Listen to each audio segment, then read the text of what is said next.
हरे कृष्णा बोलो। भगवान श्री कृष्ण वो तो इतने प्यारे हैं और हम तो इतने प्यारे हैं। आपके मोहल्ले का एक होनहार इंजीनियर जिसकी सैलरी लाखों में है, अचानक एक दिन ऑफिस छोड़ देता है, सिर मुंडवाता है और भगवा पहनकर मंदिर में रहने चला जाता है। या फिर 3 साल का एक बच्चा जिसे गीता के श्लोक बिना किताब देखे याद हैं और वो खुद को कृष्ण भक्त कहता है। सवाल उठता है, ये सब कैसे हो रहा है? क्या इस्कॉन युवाओं को ब्रेन वॉश कर रहा है या ये अपनी मर्जी से ये रास्ता चुन रहे हैं? और अगर मर्जी से, तो आखिर क्या वजह है कि पढ़े लिखे, सफल और युवा लोग पूरी तरह साधु जीवन अपनाने को तैयार हो जाते हैं? आज हम आपको इस संगठन के पर्दे के पीछे लेकर जाएंगे, जहां आपको मिलेगा आध्यात्मिकता और आधुनिकता का अजीब सा मेल, जहां भक्ति सिर्फ मंदिर की चारदीवारी में नहीं, बल्कि ट्रेन स्टेशन, यूनिवर्सिटी कैंपस और ऑफिस डेस्क तक पहुंच चुकी है। ये कहानी सिर्फ भक्ति की नहीं है, ये कहानी है एक ग्लोबल मूवमेंट की, जो 60 से ज्यादा देशों में फैल चुका है और जिसने लाखों लोगों की जिंदगी बदल दी है। तो अगर आप ये सच जानना चाहते हैं तो इस वीडियो को मिस करना ऐसा होगा जैसे एक बड़ा राज आपके सामने खुलने ही वाला हो और आप आंखें मूंद लें। सोचिए, एक 3 साल का बच्चा जो गीता के श्लोक बिना किताब देखे सुना देता है, और दूसरी तरफ एक इंजीनियर जिसने लाखों का पैकेज छोड़कर साधु बनने का रास्ता चुन लिया। सवाल उठता है, क्या इस्कॉन इन्हें ब्रेन वॉश कर रहा है या ये अपनी मर्जी से ये जिंदगी अपना रहे हैं? आज हम खोलेंगे उस पर्दे के पीछे की कहानी, जिसे मिस करना मतलब एक बड़े सच से अनजान रहना। अगर आप भी जानना चाहते हैं कि इस्कॉन के पीछे असल में क्या चल रहा है, तो इस वीडियो को लाइक करें, दोस्तों के साथ शेयर करें और अंत तक देखें, क्योंकि आगे जो आएगा वो चौंका देगा। कहानी शुरू होती है 1920 के दशक में, जब भारत में एक युवा अभय चरण दे, जो बाद में A.C. भक्ति वेदांत स्वामी प्रभुपाद के नाम से जाने गए, को उनके गुरु ने एक ऐसा आदेश दिया जिसने उनके जीवन की दिशा बदल दी। आदेश था सरल लेकिन विशाल, श्री कृष्ण की शिक्षाओं को पूरे विश्व में फैलाना। भक्ति वेदांत स्वामी ने इस मिशन को सिर्फ गंभीरता से नहीं लिया, बल्कि अपनी जिंदगी इसी के लिए समर्पित कर दी। 1965 में वे मात्र 40 रुपए और कुछ किताबों के साथ अमेरिका पहुंचे। वहां से उन्होंने एक वैश्विक आंदोलन की नींव रखी, जिसे हम आज ISKCON, international society for Krishna consciousness के नाम से जानते हैं। सिर्फ 3 दशकों में इस्कॉन ने 60 से ज्यादा देशों में अपने सेंटर स्थापित कर लिए। न्यूयॉर्क की गलियों से लेकर लंदन के रॉयल अल्बर्ट हॉल तक और मॉस्को से लेकर सिडनी तक, हर जगह हरे कृष्ण की धुन गूंजने लगी। यह विस्तार किसी साधारण धार्मिक संगठन जैसा नहीं था, यह एक सांस्कृतिक दूतावास की तरह था जो भारतीय आध्यात्मिकता को वैश्विक मंच पर ले गया। आज इस्कॉन सिर्फ एक मंदिर नहीं, बल्कि भारत की विरासत और कृष्ण भक्ति का अंतर्राष्ट्रीय चेहरा है। उनकी यह सफलता हमें यह याद दिलाती है कि जब कोई विचार शुद्ध और उद्देश्य स्पष्ट हो, तो वह सीमाओं और संस्कृतियों को पार कर पूरी दुनिया के दिलों तक पहुंच सकता है। आज की युवा पीढ़ी के पास करियर, पैसा और सुविधाएं सब कुछ है, लेकिन दिल के किसी कोने में एक खालीपन भी है। इसे कहते हैं material success but spiritual emptiness. यही खालीपन कई युवाओं को आध्यात्मिकता की तरफ खींच रहा है। यहाँ इस्कॉन की एंट्री होती है और ये एंट्री सामान्य नहीं है, बल्कि एक पैटर्न इंटरप्शन है। सोचिए, एक इंजीनियरिंग ग्रेजुएट या कॉर्पोरेट में काम करने वाला प्रोफेशनल अचानक सब कुछ छोड़ देता है, सिर मुंडवाता है और साधु बनकर मंदिर में रहने लगता है। ये बदलाव इतना अप्रत्याशित होता है कि लोग पूछने पर मजबूर हो जाते हैं, आखिर क्यों? युवाओं के लिए इस्कॉन एक क्लियर पाथवे देता है, न सिर्फ आत्मज्ञान की खोज के लिए, बल्कि एक ऐसी कम्युनिटी के लिए जो उनके सवालों को सुनती है और जवाब देती है। यहाँ न कोई उम्र की पाबंदी है, न बैकग्राउंड की। इसी वजह से इस्कॉन सिर्फ बुजुर्गों का संगठन नहीं, बल्कि आज के जमाने का एक आध्यात्मिक मैग्नेट बन चुका है, जो खासकर युवाओं को अपनी तरफ खींच रहा है। इस्कॉन की सबसे बड़ी ताकतों में से एक है इसका गॉड लाइफ बैलेंस मॉडल, जहां आप अपनी आध्यात्मिक साधना और रोजमर्रा की जिंदगी दोनों को साथ लेकर चल सकते हैं। इस मॉडल में सुबह 4 बजे से 8 बजे तक का समय पूरी तरह आध्यात्मिक गतिविधियों को समर्पित होता है। मंगल आरती, जप, कीर्तन और शास्त्र अध्ययन। इसके बाद जो भी आपकी रोजमर्रा की जिम्मेदारियां हैं, चाहे कॉलेज की क्लासेस हों, ऑफिस का काम हो या बिजनेस, आप सामान्य रूप से कर सकते हैं। यह सिस्टम सिर्फ ब्रह्मचारी, अविवाहित मंदिर में रहने वाले साधु के लिए नहीं है। शादीशुदा लोग भी इस्कॉन कम्युनिटी का हिस्सा बन सकते हैं और अपने घर में रहकर परिवार और करियर के साथ साथ भक्ति कर सकते हैं। यही फ्लेक्सिबिलिटी युवाओं और प्रोफेशनल्स को आकर्षित करती है, क्योंकि यह उन्हें सब छोड़ने की बजाय दोनों निभाने का रास्ता देती है। सरल शब्दों में इस्कॉन का संदेश है, आपको भगवान से जुड़ने के लिए अपनी जिंदगी से भागना नहीं, बल्कि उसे और बेहतर संतुलित करना है।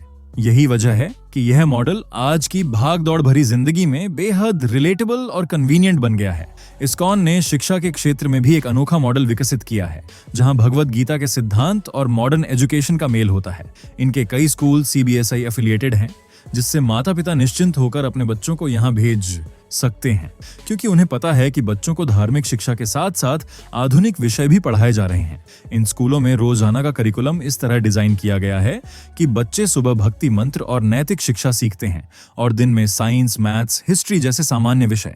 ये बैलेंस बच्चों में शुरू से ही आध्यात्मिक मूल्यों और दुनियावी स्किल्स का संगम तैयार करता है। इसके अलावा जो बच्चे या परिवार फुल टाइम इस्कॉन स्कूल में नहीं पढ़ना चाहते, उनके लिए संडे स्कूल और ऑनलाइन प्रोग्राम्स भी उपलब्ध हैं। इन प्रोग्राम्स में वीकेंड पर गीता, भक्ति गीत और नैतिक शिक्षा सिखाई जाती है, वो भी इस तरह कि बच्चे इसे मजेदार और इंटरैक्टिव माने। इस मॉडल की सबसे बड़ी ताकत है फैमिली एक्सेप्टेंस। माता पिता खुश होते हैं कि उनके बच्चे धार्मिक और सांस्कृतिक मूल्यों से जुड़े रहेंगे और साथ ही उनके करियर के लिए जरूरी मॉडर्न एजुकेशन भी लेंगे। यही लॉन्ग टर्म ग्रूमिंग इस्कॉन की अगली पीढ़ी के भक्त तैयार करने में मदद करती है। इस्कॉन का नए लोगों तक पहुंचने का तरीका बेहद दिलचस्प और रणनीतिक है। इनके भक्त अक्सर railway station, park, university campus और पब्लिक प्लेसेस पर दिखते हैं, हाथ में भगवद गीता या अन्य आध्यात्मिक किताबें लिए हुए। लेकिन खास बात यह है कि उनका तरीका नॉन पुशी होता है। वे सामने वाले को जबरदस्ती किताब नहीं थमाते, बल्कि एक दोस्ताना बातचीत शुरू करते हैं, कभी हल्के फुल्के सवाल पूछकर, कभी एक प्रेरणादायक कहानी सुनाकर। अगर व्यक्ति रुचि दिखाता है तभी वे किताब और संदेश साझा करते हैं। ये पॉजिटिव फर्स्ट इंप्रेशन का कमाल है। पब्लिक स्पेस में मुस्कुराते हुए, शांति और आत्मविश्वास से भरे हुए ये भक्त कई बार राहगीरों को इतना प्रभावित कर देते हैं कि लोग खुद आगे आकर पूछते हैं, आप लोग कौन हैं? कई बार यही छोटी सी बातचीत क्यूरियोसिटी को जन्म देती है, जो धीरे धीरे व्यक्ति को इस्कॉन के करीब ले आती है। यहाँ तक कि कुछ लोग सिर्फ एक किताब या एक लेक्चर से इतने प्रेरित हो जाते हैं कि उनकी जिंदगी की दिशा बदल जाती है। यही कारण है कि इस्कॉन की यह पब्लिक इंटरैक्शन स्ट्रैटेजी दुनिया भर में युवाओं और नए लोगों को जोड़ने में इतनी असरदार साबित हुई है। इस्कॉन ने युवाओं को जोड़ने के लिए सिर्फ मंदिर और धार्मिक कार्यक्रमों पर भरोसा नहीं किया, उन्होंने सीधे उनके कैंपस और सोशल स्पेस में एंट्री ली। यूनिवर्सिटी फेस्ट, कॉलेज सेमिनार, यहाँ तक कि इंटरनेशनल प्लेटफॉर्म जैसे कैम्ब्रिज यूनिवर्सिटी तक इन्हें आमंत्रित किया गया। वहां इस्कॉन के स्पीकर्स ने आध्यात्मिकता को इस तरह प्रस्तुत किया कि वह स्पिरिचुअल बट मॉडर्न लगे। गुरुओं का इमेज भी पारंपरिक संत से अलग है। वे साफ सुथरे, आत्मविश्वासी और युवाओं की भाषा समझने वाले होते हैं।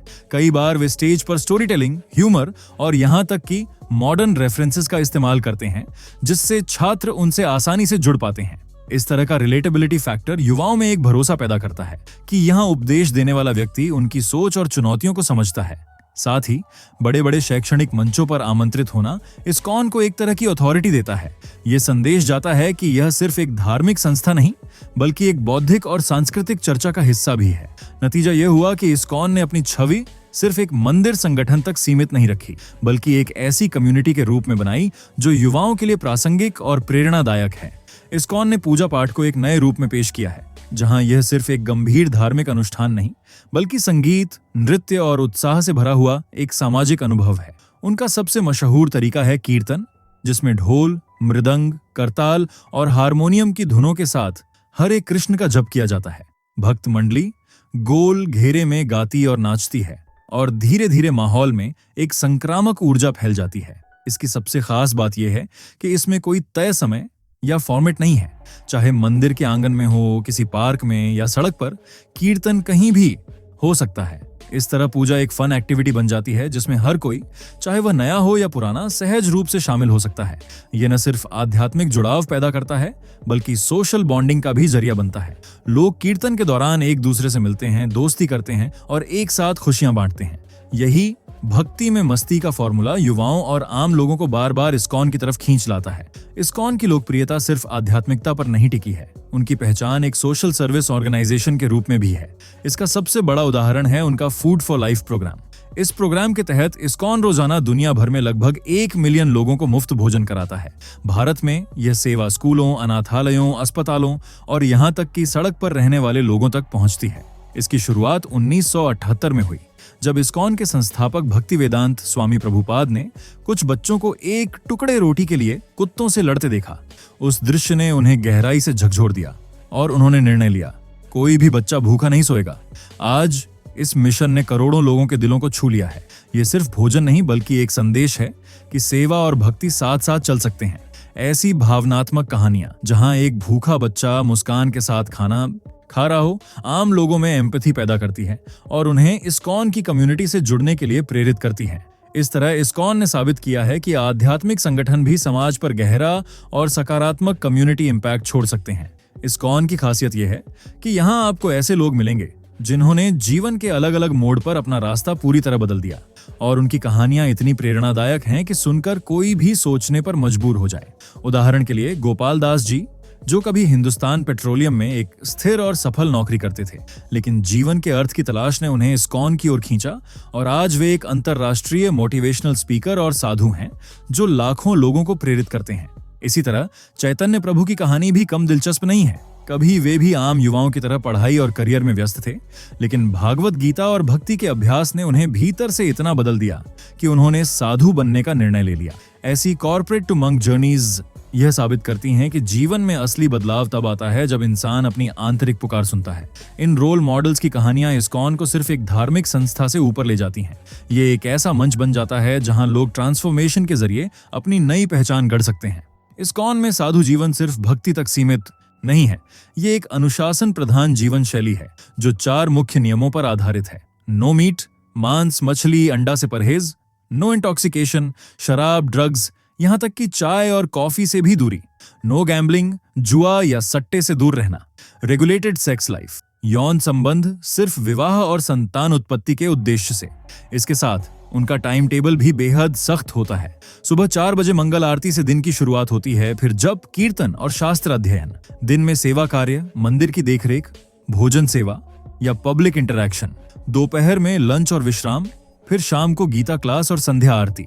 यह अनुशासन सिर्फ नियम मानने के लिए नहीं बल्कि जीवन में एक स्ट्रक्चर और पर्पस बनाने के लिए है। भक्त मानते हैं कि यह दिनचर्या मन को स्थिर करती है और आत्मा को शुद्ध करती है। यही कारण है कि कई लोग इस्कॉन में आकर महसूस करते हैं कि उन्हें न सिर्फ आध्यात्मिक शांति मिली बल्कि एक स्पष्ट और सार्थक जीवन पथ भी। जितना इस्कॉन की लोकप्रियता बढ़ी है उतनी ही इसके साथ आलोचनाएं भी जुड़ी हैं। सबसे आम आरोप है कि यह संगठन युवाओं को ब्रेन वॉश करता है, उन्हें परिवार और करियर छोड़कर साधु जीवन अपनाने के लिए प्रेरित करता है। कुछ पूर्व सदस्यों और आलोचकों का कहना है कि इस्कॉन का ढांचा बहुत संगठित है, जिससे नए सदस्य जल्दी प्रभावित हो सकते हैं। वहीं समर्थकों का मानना है कि यहाँ हर कोई अपनी मर्जी से आता है और किसी पर भी जबरदस्ती नहीं होती। मेरा खुद का अनुभव और कई लोगों की कहानियां इन दोनों पहलुओं को संतुलित तरीके से दिखाती हैं। कुछ को यहाँ सच्चा आध्यात्मिक मार्ग मिला तो कुछ को लगा कि यह उनके लिए नहीं है और वे वापस अपनी पुरानी जिंदगी में लौट गए। इन विवादों पर खुलकर बात करना इस्कॉन के लिए ट्रांसपेरेंसी और समाज में भरोसा बनाने का एक तरीका हो सकता है। आखिरकार हर बड़ा संगठन अपने साथ समर्थन और आलोचना दोनों लेकर चलता है। तो कुल मिलाकर इस्कॉन एक ऐसा संगठन है जिसने आध्यात्मिकता और मॉडर्न अप्रोच का ऐसा मिश्रण तैयार किया है जो आज के युवाओं को भी आकर्षित कर रहा है। यहाँ परंपरा है लेकिन उसके साथ लचीलापन भी, अनुशासन है लेकिन साथ में कम्युनिटी और कनेक्शन का भाव भी। कुछ लोग इसे आत्मज्ञान का मार्ग मानते हैं तो कुछ इसे एक संगठित सिस्टम जो युवाओं को अपनी ओर खींच लेता है। अब सवाल आपसे, क्या आपको लगता है कि इस्कॉन का यह मॉडल सच में लोगों को आत्मज्ञान दे रहा है या यह सिर्फ एक तरह का इंडोक्रिनेशन है? अपनी राय हमें नीचे कमेंट में जरूर बताएं। अगर आपको यह वीडियो जानकारीपूर्ण लगी हो तो इसे लाइक करें, अपने दोस्तों के साथ शेयर करें और ऐसे ही गहन विषयों पर चर्चा के लिए हमारे चैनल को सब्सक्राइब करना ना भूलें। दोस्तों, आपकी स्क्रीन पर 2 और वीडियो दिख रही हैं, जिसे देखने के लिए आप स्क्रीन पर क्लिक करें। दोनों देखिएगा, बहुत अच्छी वीडियो बनी है।